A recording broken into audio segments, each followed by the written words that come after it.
Sup, guys? Welcome to Econ 374. This probably isn't looking like what you thought it was going to look like last year when you signed up for it, back when I was on campus and stuff. So, full disclosure, I'm no longer primarily a professor. This is my side gig. I told TLU I'd cover for them while they were looking for someone new, because I got a job as a data scientist working for a large international company. I kind of sold out and went mercenary, but I got you this semester. Now, I no longer live in Texas. I moved 2,000 miles this summer. And so then I was going to Zoom talk to you, but I remember teaching on Zoom and it sucks. And most of you wouldn't pay attention anyway. So we're doing this asynchronously. I'm going to record lots of lectures. I've already recorded tons, right? But I'm going to record a mini lecture for each chapter also, plus some introductory stuff just to give you a heads up on lots of stuff for the class. I think this is going to work better than an actual Zoom lecture. We'll still be able to be in touch with each other. We can still email and whatever. We can still have Zoom meetings if you need an office hour visit. But when you're in lecture and your roommate comes home and they're all like, I'm doing weird things in front of the camera, no one's paying attention.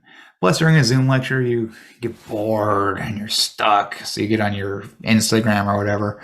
Well, now if you get bored or stuck, you can just pause and come back later. So I think this is better. Anyway, I will miss you guys though. So we should still talk sometime. But you're an intermediate micro. Now, I had warned a bunch of you. This is going to be a more statistically minded class.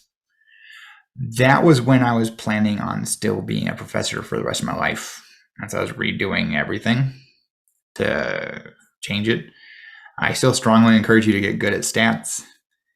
But for an asynchronous class, probably my last time teaching it, I don't really feel like doing some crazy experiments. I'm going to teach what I know. So I'm going to go light on calculus because calculus was not a prereq for this class. So don't worry about that. But I'm not going to do much stats either. It'll be basically just all the algebra stuff that we need to do. Because it is what it is. If I thought I was going to be teaching this a lot, or if I could talk with you guys live, I'd probably do some of the statsy stuff. We'd be estimating demand curves and whatnot. But as it is, with a 2-hour time gap and me having a different full-time job, lectures would be difficult. So that's that. So I'm sorry to tell you there just won't be as much math in this class as we initially planned. I doubt you're very sorry though. Most of you anyway. So let's talk about micro. What's it going to be? You remember from principles, micro is looking at individual people or individual businesses or individual markets. If you can look at it and put faces on everybody, it's microeconomics. What are we going to do? We're going to start with supply and demand. It's going to feel pretty similar, except I'm throwing a bunch of math at it. See, this is an intermediate step in economics, hence the name, intermediate microeconomics, where we start to mathematize the models. The next step, if you were to do more and to get into some applied economics, would be then you could take our math results and build statistical models around them to actually get into it. So for instance, at my new job, it's called a data scientist, but I'm basically an economist. I am going to be working on this huge pricing model that handles a couple of thousand of agricultural products down in South America. It's kind of weird, but whatever. But I'm building a huge pricing model, and eventually we're going to expand on it to not just predict prices and profits, but to tell them what prices they should choose.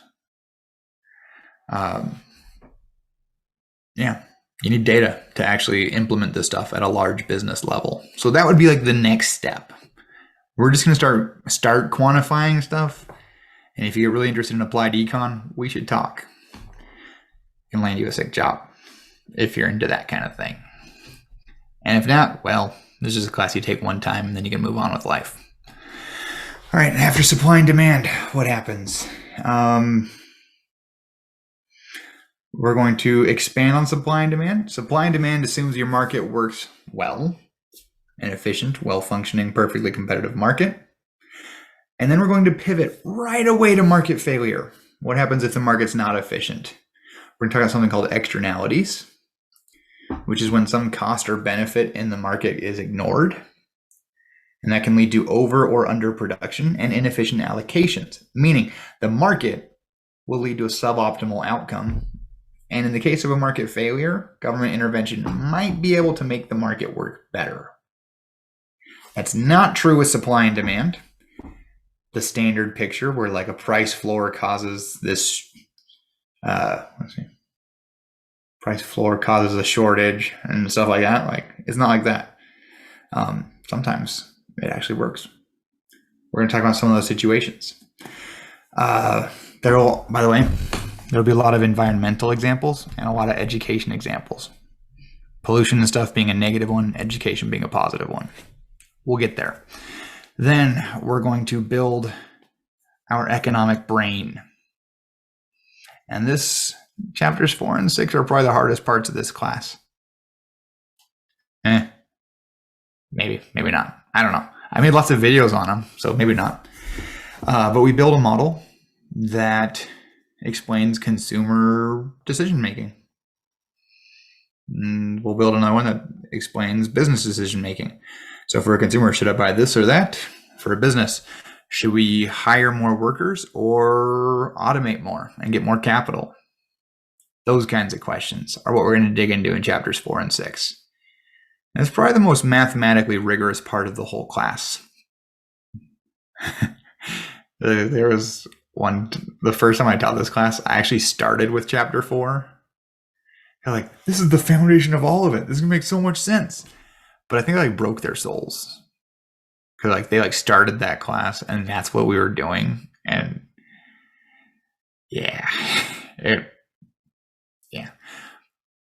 they did not like it. Anyway, I don't teach that first anymore. Best to start with the supply and demand stuff that's pretty familiar. Then you'll get more used to your math before we get to the mathier part. Anyway, after we build our consumer brain and our business brain, we're going to return to cost functions. Total cost, fixed cost, variable cost. It's all coming back with a vengeance. We'll talk about perfectly competitive firms. We'll talk about monopolies. And then we'll get to some more interesting stuff that you've never seen. At least not in my classes. We'll talk about a whole bunch of different pricing strategies. Because the idea of choosing one price to maximize profit is nice if that's what you do, but there's a lot of situations where they'll do other things. Bulk discounts, senior discounts, different sort of market segmentations, releasing products in multiple phases, all kinds of weird stuff. We'll get to that. We'll get to something called game theory, which is not about video games or board games. It's about strategic decision making, and it treats everything as games. So two firms going back and forth, trying to figure out how to respond to each other's actions. That fits into game theory pretty nicely. We'll get to some cool stuff in that. And that should pretty much wrap up the class. I might throw something else in. I haven't really finished writing the syllabus yet, but I got to get these going. These videos, that is. So let's see. This is my longest intro video. You'll look at the playlist. You'll see the rest of them are a lot shorter. But in our course schedule, which I'm still doing that Google Sheets thing, there's a playlist for every week. You need to watch the mini lectures. I expect that. And then if you're a mathematical genius, you can probably get away with not really dealing with the rest. But if you struggle with econ or with math or both, you'll probably want to watch every video every week. Just saying, this is a tough class. I can meet with you in office hours. I'm not actually going to schedule a specific time. I'll just be flexible with you. Like, we'll try to make it work. You send me a message saying, hey, we need to talk about this thing. And I'll be like, hey, here's my Zoom link. Let's talk about this thing. And then we will. All right. I'm still here. I just don't want to have boring Zoom lectures that you're not going to care about anyway.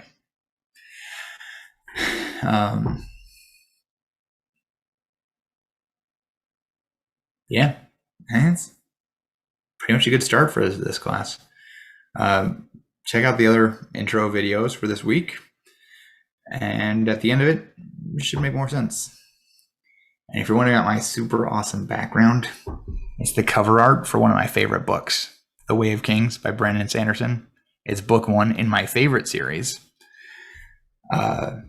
Dude, it's so good. I just reread it. Well, re-listened to it driving the moving van because it was a 2,000-mile drive. Great time for audiobooks. It was my 5th time reading this 1,300-page book. It's so good. It's part of this like larger series, and this series is part of an agglomeration of much larger series that are all starting to come together. It's freaking me out, man. I'm pretty stoked. Anyway, that's all I got. So, welcome to Micro. Sorry I'm not there with you. But, yeah, let's talk soon, all right? Peace out, guys.